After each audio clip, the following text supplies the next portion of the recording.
Doctor Jitendra Singh Shunty, Padma Shri awardee, president Shaheed Bhagat Singh सेवा दल। सच मायने में कोविड ने हमें जीना सिखा दिया।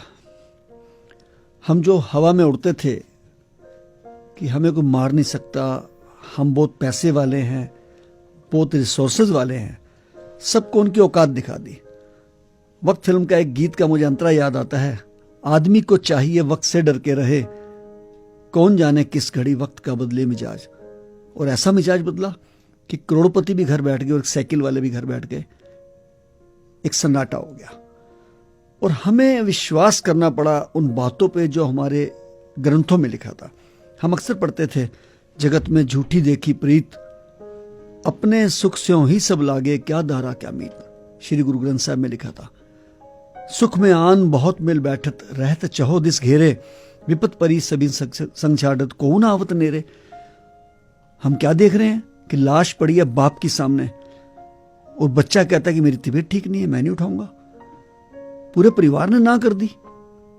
शंटी जी आप उठा लीजिए। जब हमने लाश उठा के पैक करके एम्बुलेंस में रख ली तो एक पुत्र आगे कहता है, जी मैं दर्शन करना चाहता हूं अंतिम। हमने अंतिम दर्शन कराए। उसने पीपी किट खोली और पापा की डायमंड की अंगूठी उतार के ले गया। पापा को हाथ लगाने को तैयार नहीं है, वो कोविड वाले हैं, लेकिन अंगूठी पे हाथ लगाने को तैयार हैं। किसी ने मां की बालियां उतारी, किसी ने मरे पड़े माँ बाप के अंगूठे लगवाए। ये सब कुछ अपनी आंखों से देखा है और कहर देखा है हमने। आप लोगों ने तो सुने हैं।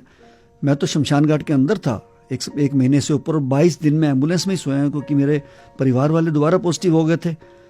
इस कोविड ने हमें सिखा दिया और दिखा दिया कि आपका पैसा किसी काम नहीं आना है, आपका किया हुआ नेक काम आना है। आपको जिंदा रहने के लिए सिर्फ परिवार को नहीं पालना, आपने समाज को भी देखना है।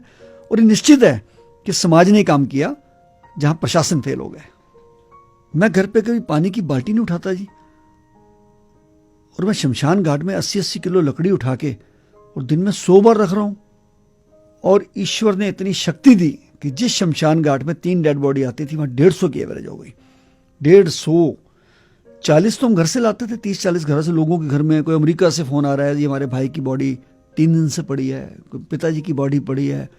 कहीं फोन कर रहे हैं, क्योंकि कहीं भी आप देखिए, चाहे यूपी है चाहे दिल्ली है, कहीं भी आप फोन करिए, पेशेंट के लिए एम्बुलेंस है, झगड़ा होने पे पुलिस है, आग लगने पे फायर ब्रिगेड है। लाश के लिए कोई नंबर ही नहीं है। वो घूम फिर के नंबर किसका देते थे?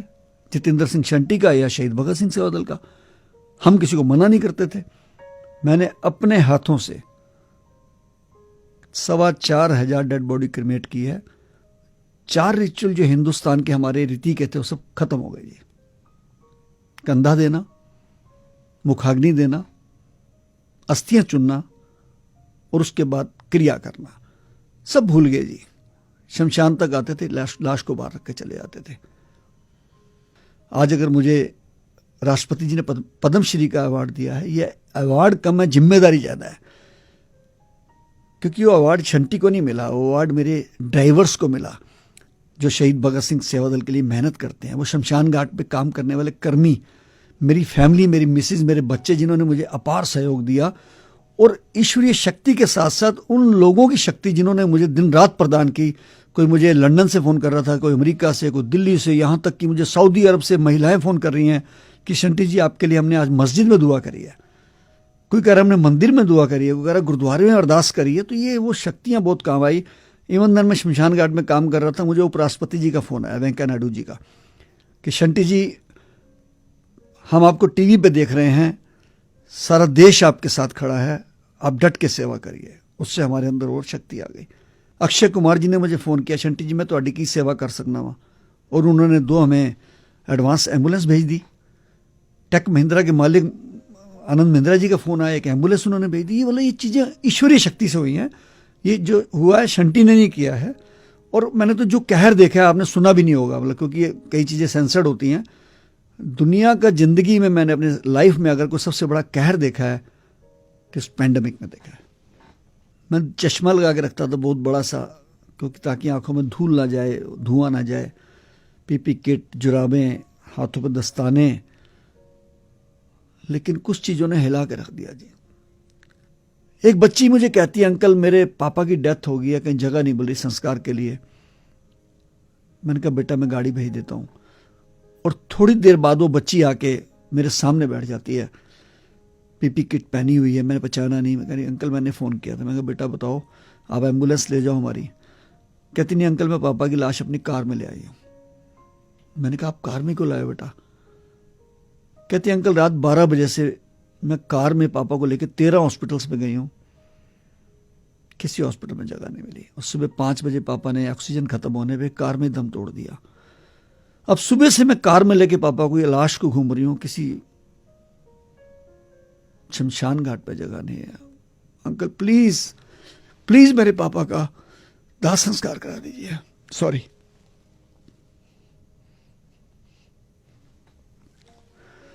वो चीजें जिंदगी में भूल नहीं सकते जी।